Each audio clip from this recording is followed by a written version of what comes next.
Robot umpires could be coming soon because per a report last week it came out that the electronic strike zone or robot umps will be making their way to AAA this season, and that's knocking on the door to the big leagues. My first thought was we're that much closer to getting rid of Angel Hernandez. Second thought is maybe that's why Joe West retired. It's like right there. I better get out of here while the getting's good. But they're getting the promotion. Robot umps are getting the promotion from low A last year, and now just one step away from the show. Do you have any strong takes or thoughts or whatever, strong secretions on Secretions. the robot ump Yeah, thing? I mean, in order for them to bump it up to AAA like this, they must have made some pretty vast improvements to the system that they had in place at low A, because the general feedback from the players was that they, especially big league players, was that they just didn't feel like the technology was ready. And I forget which big leaguer we talked to that about because, again, the days blur and I forget. But that seems to be the feedback where it's like, hey, like I'm all for it. Vlog Boy. I asked Vlog Boy about that. Gosh. Oh, yeah. The general feedback seems to be like, hey, we're on board as long as the technology's there. That's all it really needs to be, because you look at it and there are a lot of mistakes, and there's a lot of the highlights you see are lowlights of the robot umpires in action, things that just didn't register correctly, and then the umpire has to ring them up or whatever it might be, even if he knows, hey, that's not a strike. So it's going to be interesting to see if they did drastically alter some sort of technology within the electronic strike zone, or if this is like the final tinkering, and maybe it'll be a couple years at the AAA level of them tinkering. It doesn't necessarily mean that it's going to be a one and done type of situation or two and done, whatever it might be.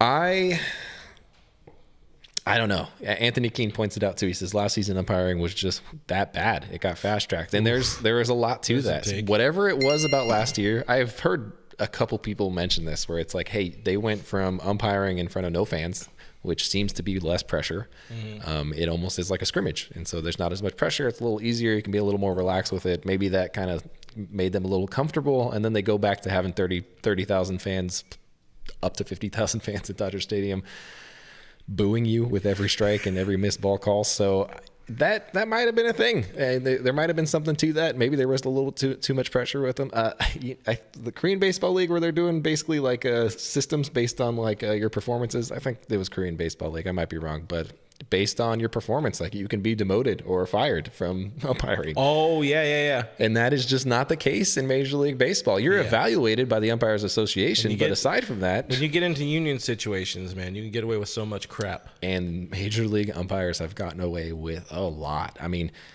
look, we rag on Angel Hernandez a lot, but there's a reason. You watch what he's done in the past. You watch some of the calls that he's made. They're just so incredibly terrible, a lot of them, that it's just like, I don't know how you ever got here in the first place. Like, you couldn't have been like really good before and somehow just got really bad. It doesn't quite happen that way. Joe West has always been a terrible umpire from the beginning of time. He was born a terrible umpire. He was something else, man. So with that being said, I support it in the sense of I hated when they brought replay to baseball. I really hated it. It upset me, and I was annoyed, and I was like, my goodness, this is not the NFL. This is so stupid. I hate everything about it. Now I'm at the point where I'm like, this is really good for the sport because they've got it down. They have systems and rules for it. They make it so that the pace of play hasn't been too drastically affected most of the time.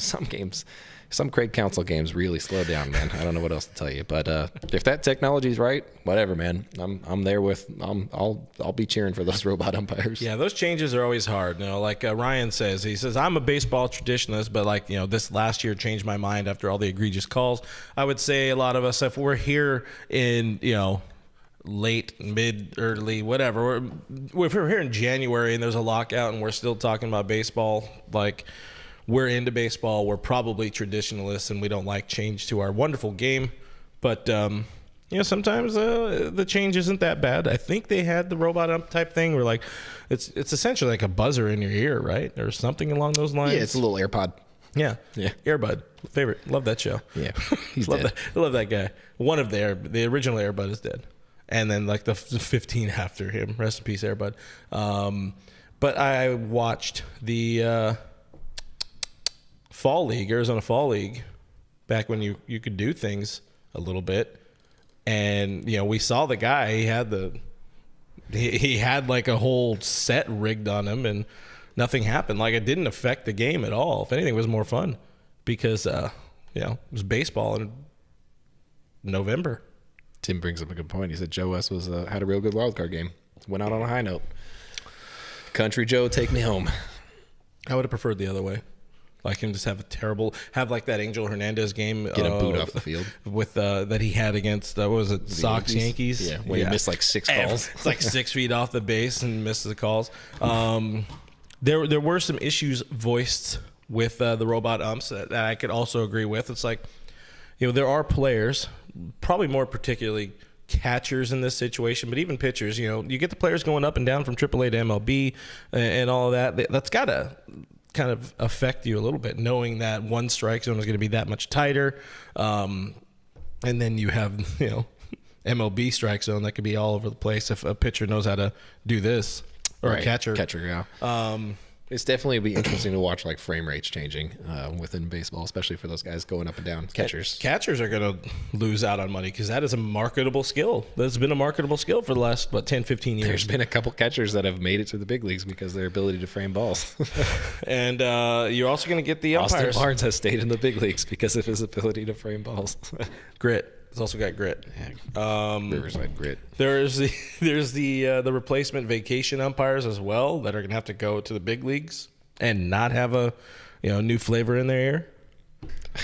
If they're they go from minor leagues to the big leagues and they're sitting there waiting for the call in their ear. What am I supposed to do? They're like, oh, strike. Okay, it'll be interesting to see. Again, it's one of those things where the technology just has to be there, and I have no idea if it's there or not. I don't think anybody really knows at this point. Who even knows what the technology is? Because I really don't.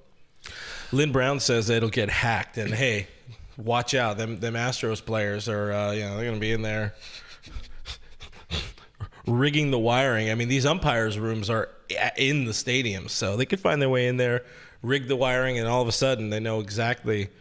I mean, I don't know how that affects anything like in the situation. But, at any time we could throw in a good Astros cheating, we're going to do that because why not? This is my show.